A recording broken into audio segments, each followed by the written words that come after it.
Hello everyone, this is Indrajit Ganguly. Dear students, in my last few modules, I have discussed with you the Bhakti movement in India.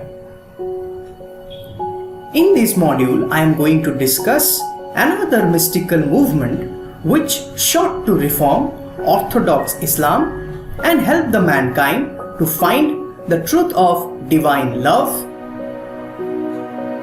and knowledge through direct personal experience of God. So let's have a look into the basic concept of the Sufi movement in India. Remember students, the word Sufism derived from the word Suf, which means ul. It is an Arabic word and that means ul. Why?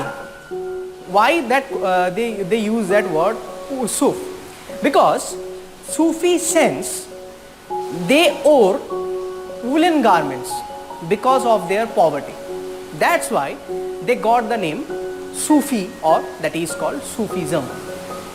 Okay, now the definition of Sufism can be, it is a mystical movement against the orthodox practice in Islam, and their main aim to adhere the direct perceptions of mankind to God without any mediator. Obviously, first of all, it is an mystical movement, it is a reformation movement of Islam, and the Sufis believe that, the Sufi saints believe that whenever we are going to devote it or worship the God, no mediator or no customs or practices are generally required. Only passionate devotions and thinking about God and love towards God is required for the devotion. So that is the basic thing and basic concept of Sufism. I am repeating once again, that is passionate devotion of God and love for the God. It is only required for the worship of the God, and that is the basic aim and basic criteria for the Sufism. Okay, next one. The Sufi saints began to organize communities around hospice or khanqah. Remember students, khanqah is a place where Sufi saints basically organize their community.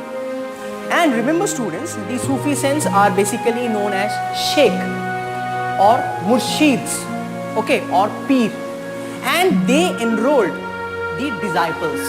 The disciples are generally known as murids. So don't get confused about murshid and murids. Basically Sufi saints who control the khanqah or hospices, they generally known as murshids, and the disciples of the Sufi saints, they basically known as murids. Okay, and these Sufi saints appointed their successor, and this successor is generally known as khalifa. Remember students, the meaning of khalifa is deputy. Okay, I hope you remember that from last year, that is class 11, that is Central Islamic land, that is after the death of Hazrat Muhammad, the khalifa tradition started, because Hazrat Muhammad, he is the founder of the Islam religion, and after that the tradition, the khalifa tradition was started, and there are 4 khalifas. So just like these Islamic traditions, the Sufi saints, they appointed the khalifa or their successor. Next, the shrine of the Sufi saint, that means the khanqah of the Sufi saint, became the center of devotion. Remember students, the shrine of the Sufi saint became the important place of the pilgrimage of the devotees, and that place is known as ziyarat in Arabic. I am repeating once again, it is very important for 1 mark question. The shrine of Sufi saint, that means the khanqah of the Sufi saint, after the death of the Sufi saint, it became the important center of pilgrimage, that is known as ziyarat. Okay, gradually the Sufism in India developed into different groups or different orders, and that order is generally known as Sufi silsilas. Sufism divided into different orders in the around the world, and these group or this order is basically known as Sufi silsila. The word silsila means chain. Okay, so in India there are 4 Sufi silsilas are there. Number 1 Chishti, number 2 Suravardi, number 3 Naqshbandi, number 4 Qadiri. Remember, it is not in your syllabus, not important. In India, Chishti Sufi silsila became very important, became very popular.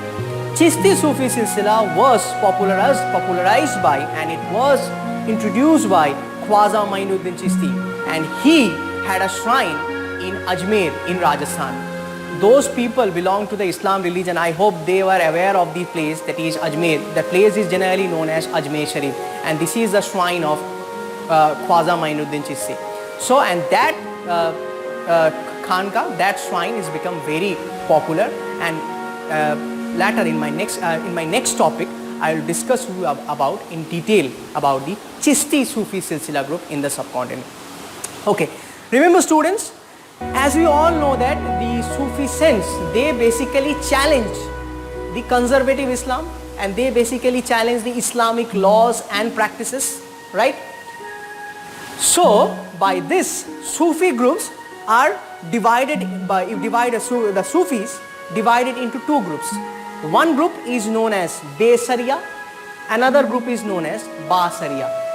Those Sufis supported the Shariat laws. Shariat means Islamic law. The Muslims, they had to follow rules and regulations and customs. These are included in Shariat, that is Muslim Shariat, that is known as Sharia. Those Sufis follow the Islamic laws, codes of conduct. These groups are known as Ba-Sharia.